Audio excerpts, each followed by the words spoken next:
হ্যাঁ সোহাগ বল। বন্ধু কেমন আছিস? এই তো বন্ধু ভালো, তুই কেমন আছিস? হ্যাঁ ভালো। তুই কোথায় রে?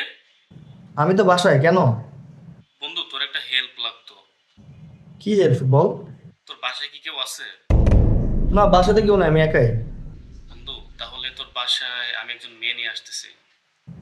কি বলস, খালি বাসাতে একটা মেয়ে নিয়ে আসবি? বিষয়টা খারাপ না? আরে তুই কোনো চিন্তা করিস না, আমার গার্লফ্রেন্ড। আমি একসাথে বসে একটু সময় কাটাবো আর একটু আড্ডা মাড্ডা দিব।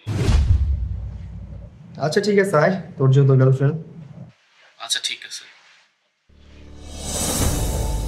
আসো, বসো এখানে।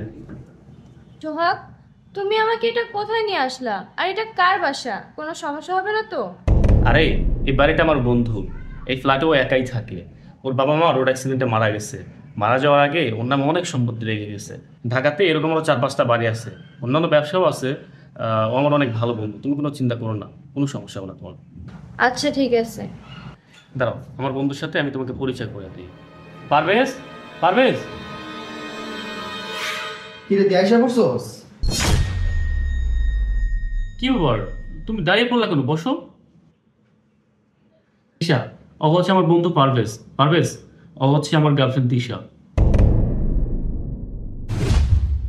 কি ব্যাপার, তুই আমার গার্লফ্রেন্ডের দিকে এরকম ভাবে তাকিয়েছিস কেন? মনে হয় আমি তোর গার্লফ্রেন্ডকে নিয়ে তোর পাশে চলে আসছি। আচ্ছা যাই হোক, তোর গার্লফ্রেন্ডের কি অবস্থা? ভালো না, আজকে ব্রেকআপ করে ফেলছি। কি কি সুযোগ আগে তুই রিলেশনে গেলি, আর আজকে তুই ব্রেকআপ করে ফেললি? কারণটা কি ছিল রে?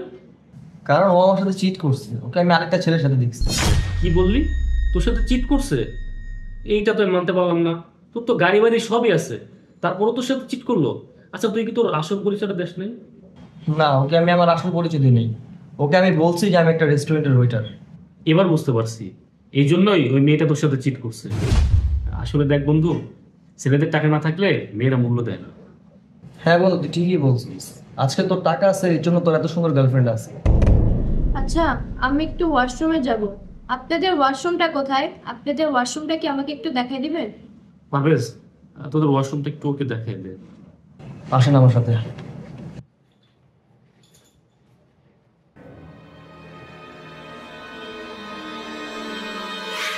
এটা ওয়াশরুম। পারভেজ, আমার ভুল হয়ে গেছে, তুমি আমাকে মাফ করে দাও। আর মিথ্যে কথা কি আমি একা বলছি? তুমিও তো আমার সাথে মিথ্যে কথা বলছো। তোমার এত বড় বাড়ি, তুমি টাকা পয়সার মালিক, কিন্তু তুমি আমাকে বলছো তুমি রেস্টুরেন্টের ওয়েটার। আচ্ছা আমিও যাই একটু ফ্রেশ হয়ে আসি। হাত ছাড়ো। হ্যাঁ, আমি তোমার সাথে মিথ্যা কথা বলছি, কিন্তু তোমার মিথ্যাটা আমার মিথ্যাটার মধ্যে তফাৎ আছে। আমি তোমাকে বলছি আমি রেস্টুরেন্ট ওয়েটার, কারণ আমি ভাবছিলাম যখন তুমি আমার বাস্তবতা জানতে পারবা তখন তুমি খুশি হবা। কিন্তু আমি তোমার সাথে মিথ্যা কথা বলাতে যে আমি কি সত্য জানতে পারছি সেটা আমি জানি। আমার তো ভাবতেও লজ্জা লাগে তোমার মতো একটা নোংরা মেয়ের সাথে আমি রিলেশন করছি। আর আল্লাহ যা করে ভালোর জন্যই করে। আমার একটুখানি মিথ্যা কথা বলাতে আমি তোমার আসল চরিত্রটা দেখতে পারছি। পারভেজ, প্লিজ আমাকে একটাবার সুযোগ দাও। আমি তোমাকে ভালোবাসি, আমি তোমার সাথে থাকতে চাই। আমি ওর সাথে কোথাও যাব না, প্লিজ আমাকে একটা সুযোগ দাও। কি সুযোগ দিব তোমাকে? তুমি যখন জানতে পারলে আমি রেস্টুরেন্টের ওয়েটার তখন তুমি আমাকে ছেড়ে আরেকজনকে ধরলা, আর এখন যখন জানতে পারছো যে আমার টাকা পয়সা বাড়ি গাড়ি সব আছে, এখন তুমি আমাকে ভালোবাসো। ভাগ্য ভালো যে আমি তোমাকে বিয়ে করি নাই। বিয়ের পরে যদি তোমার এই নোংরা চেহারাটা আমি দেখতাম, তাহলে ভাবো আমার কি হতো। আল্লাহ যা করে ভালোর জন্য করে। তোমার এই নোংরা চেহারাটা নেক্সট টাইম তুমি আমাকে কখনো দেখাবা না। তুমি ভয় পেও না, আমার ফ্রেন্ডকে আমি কোনো কিছুই বলবো না। আমার সাথে তো থাকতে পারলো না, আমি দোয়া করি যাতে আমার ফ্রেন্ডের সাথে তুমি থাকতে পারো। আউট।